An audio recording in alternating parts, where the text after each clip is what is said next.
Mesdames, Mademoiselles, Messieurs, bonsoir et bienvenue dans ce 20h au sommaire. Le coronavirus au Sénégal, bilan de ce lundi 4 mars sur 807 tests réalisés. 89 sont positifs au coronavirus, soit un taux de positivité de 11,2%. Il s'agit de 86 cas contacts suivis, 3 cas issus de la transmission communautaire, un décès et rappelons que depuis le 2 mars de l'apparition de la pandémie au Sénégal, notre pays compte 1271 cas positifs, dont 415 guéris, 10 décès, 1 évacué et 845 encore sous traitement. La région de Saint-Louis a enregistré 2 cas positifs au Covid-19 en 48 heures, ce qui porte le nombre de cas positifs au niveau régional à 7, suffisant pour que les autorités locales rappellent le bien fondé des gestes barrières. Suivant la réaction de Dr Seynabou Ndiaye, elle est la médecin-chef de région au micro de Gabriel Babi. Effectivement, la région aujourd'hui enregistre son 7e cas positif et c'est dans ce cadre que nous continuons cette lutte et que nous mettons en œuvre ce plan de contingence. Est-ce qu'on peut avoir une idée justement de la situation régionale? Oui, actuellement, il faut dire que nous avons, à partir de notre cas positif de jeudi, 27 cas contacts qui ont été identifiés et qui sont suivis à Koumbaban. Nous avons eu le premier cas contact positif de ce cas qui a été diagnostiqué samedi et qui lui aussi est hospitalisé au niveau de l'hôpital régional de Saint-Louis. Donc il y a 2 patients qui sont actuellement pris en charge au niveau de l'hôpital régional de Saint-Louis. Prolongement de l'état d'urgence assorti d'un couvre-feu, en plus de la rareté des clients, un cocktail amer pour les tailleurs. Très affectés par cette crise mondiale, ces couturiers ont étalé leur chapelet de doléances dans ce reportage signé Mamhadi Djirifal. Le prolongement de l'état d'urgence assorti d'un couvre-feu entre 20h et 6h fait grincer des dents chez les tailleurs. Non, il y a que moi man anduma ci ndax li tax moy anduma ci. On ne peut plus travailler correctement ces temps-ci à cause du couvre-feu. On n'a pas plus assez de temps pour beaucoup d'habits. Le prolongement du couvre-feu nous pénalise parce que c'est notre période de traite avec les fêtes qui approchent, même si on ne voit pas assez de clients à cause de la pandémie. À la question de savoir comment il se débrouille dans ces conditions, Abdourahman répond. Nous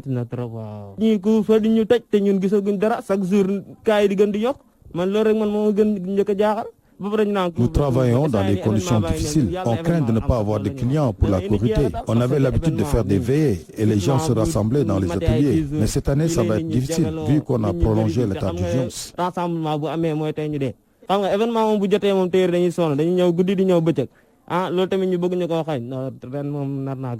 Rareté des clients, prolongement du couvre-feu, un cocktail amer pour ce tailleur.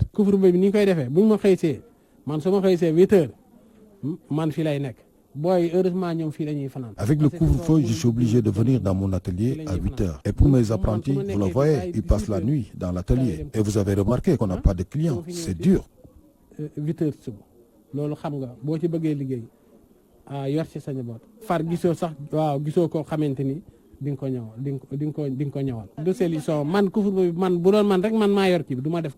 Les couturiers se posent pas mal de questions, surtout quand il s'agit de satisfaire toute leur clientèle tout en respectant le couvre-feu.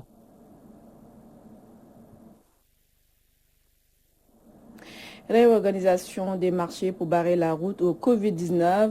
Les commerçants de Castor crient au scandale et demandent aux autorités de revenir sur cette décision. En emboîtant le pas de ces marchands, les mères de famille venus faire leurs emplettes affirment que cette mesure pose un problème sur la conservation des produits achetés. Le reportage est signé Rohandong. Dorénavant, les marchés ne seront plus fonctionnels les week-ends.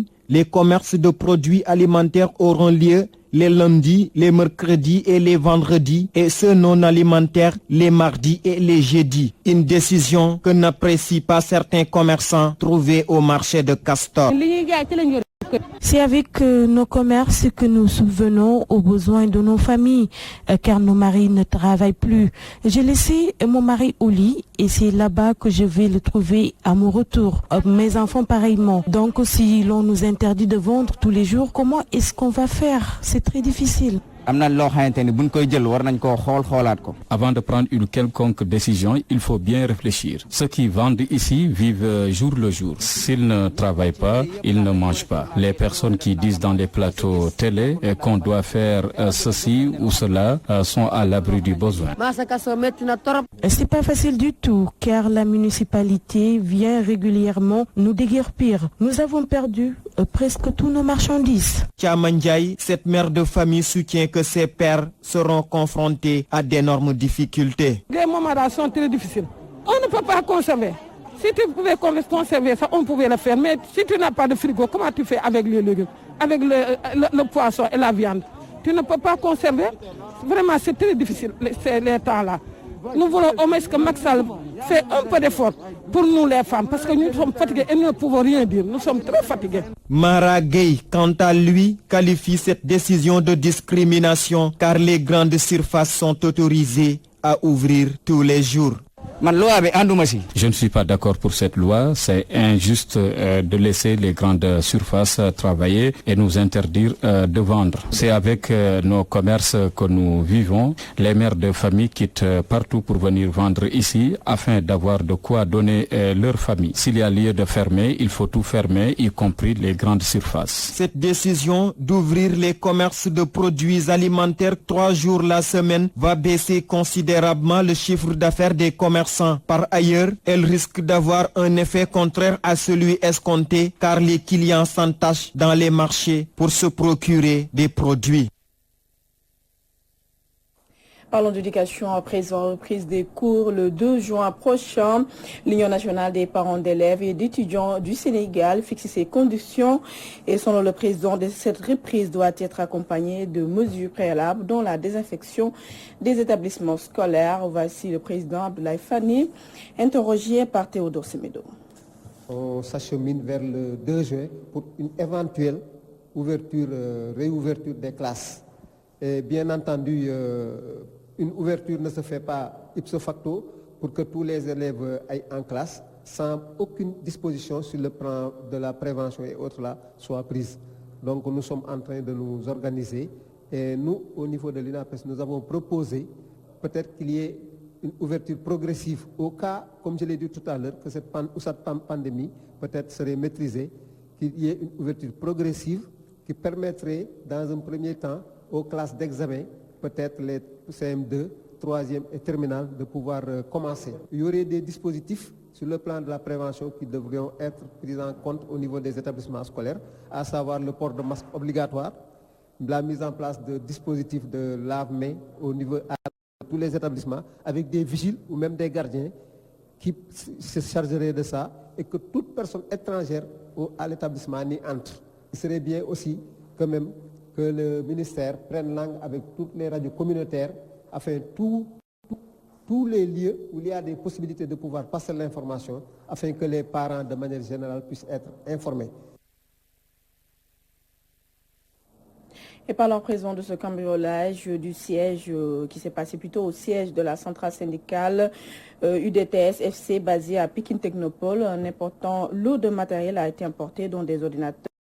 Et les responsables du syndicat annoncent une plainte. Voici Seyni Mbaye, le secrétaire général de UDTS FC, interrogé par Théodore Semedo. J'ai été informé d'un cambriolage qui s'est passé au niveau de notre siège à Technopole. Après les informations que nous avons, ils sont venus entre 12h et 13h. Ils n'ont pris vraiment le temps. Ils sont rentrés, ils ont décapité dans la salle de conférence. Ils ont emporté un téléviseur 43 pouces Smart TV qui nous permettait de faire nos présentations et aussi sur la télévision. Après, il est rentré dans mon bureau, il a pris un sac qui contenait mon ordinateur portable.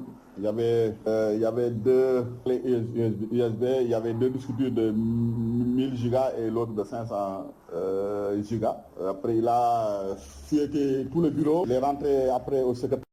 Il a fouetté tout le bureau parce qu'il pensait qu'il y a de l'argent liquide qu'on garde là-bas, malheureusement. Il a pris les kits, 3 kits que j'avais laissés là pour des camarades qui devaient venir lundi matin. Heureusement, il les a emportés, mais il les a mis sur un sac. Après, il les a emportés. Il est rentré dans le bureau de l'action professionnelle, c'est-à-dire c'est le bureau des mandataires.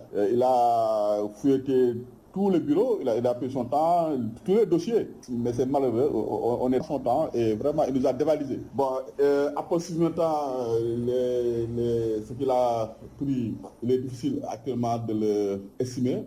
Ça doit tourner autour de 1 500 000, 2 millions de francs CFA.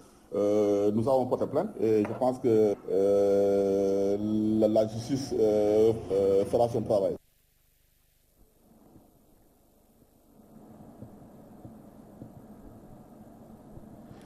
« 400 familles de la commune de Louga ont reçu des kits alimentaires composés d'un sac de riz, de l'huile et des produits détergents. Cet élan de solidarité initié par le mouvement Valeurs vise à venir en aide aux plus démunis en cette période de pandémie et qui coïncide avec le mois béni de Ramadan. On marquerait reportage.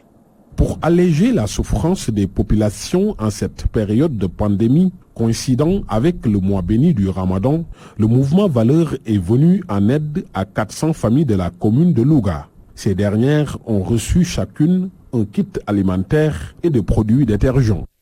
Il y a de cela 1 an environ, nous étions venus vers ces mêmes populations pour solliciter leur suffrage. Elles nous avaient favorablement répondu. Nous pensons que c'est très normal que nous revenions vers elles. Alors l'appui est composé d'un kit de 50 kg de riz pour chaque famille, 5 kg de sucre, 5 litres d'huile, 5 masques pour chaque famille, des produits Madar. Il y a aussi de l'eau de Javel. 2000 masques ont été également distribués pour la même occasion. Même les enfants ont été pris en compte. Nous en avons distribué 2000. Dont 1400 pour les adultes et 600 pour les enfants. Parce que les enfants aussi font partie de la société. Et que ce soit aussi des masques lavables. Dans cette chaîne de distribution aussi, nous avons fait en sorte que tous les quartiers de Louga soient touchés. Cette journée de distribution a servi de tribune à Omar Boun Khattab Sylla, président du mouvement Valeurs, pour saluer les efforts consentis par l'État dans la lutte contre le Covid-19. Le président directeur général du petit train de la banlieue appelle toutefois à une synergie d'action pour éradiquer définitivement le virus au Sénégal. Que les gens se retrouvent autour de l'essentiel.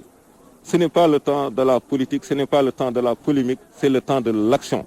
Et le président de la République, au premier chef, a montré la voie, a indiqué, sans parler, sans être là à polémiquer. Je voudrais aussi féliciter les départements ministériels, au premier chef, le département de la santé. Au ministère de l'Intérieur, c'est pareil. Au ministère des Transports et d'autres départements sont en train de suivre. Omar Boun Khattab Sylla invite également les Sénégalais à une prise de conscience de la gravité de cette pandémie. Il appelle au respect strict des règles d'hygiène et des gestes barrières édictés par les autorités sanitaires. Oumar Kairé Louga, Walfadjri. Ainsi s'achève ce 20h que j'ai eu le plaisir de vous présenter. Je vous retrouve demain, Inch'Allah, pour d'autres informations. Bonne suite des programmes sur Walf TV. Au revoir.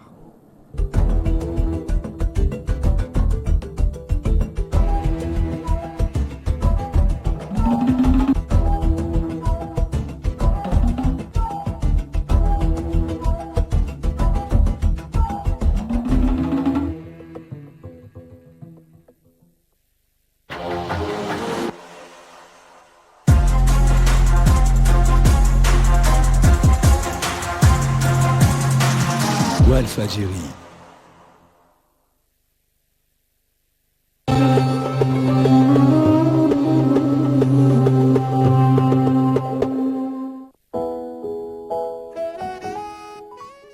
Salaamaaleykum waa Sénégal, man la Pape Diouf, le leader de la génération consciente. di dellu si waat di ñaax askan ñuy topp ndigal yi nga xam ne ministère de la santé ñu ngi koy digal ngir xeex jàngoro ji ñu naan coronavirus. mooy saa su ne nañuy raxas suñuy loxo ba mu set ndox ak saabu béréb yi nga xamante ni ndox ak saabu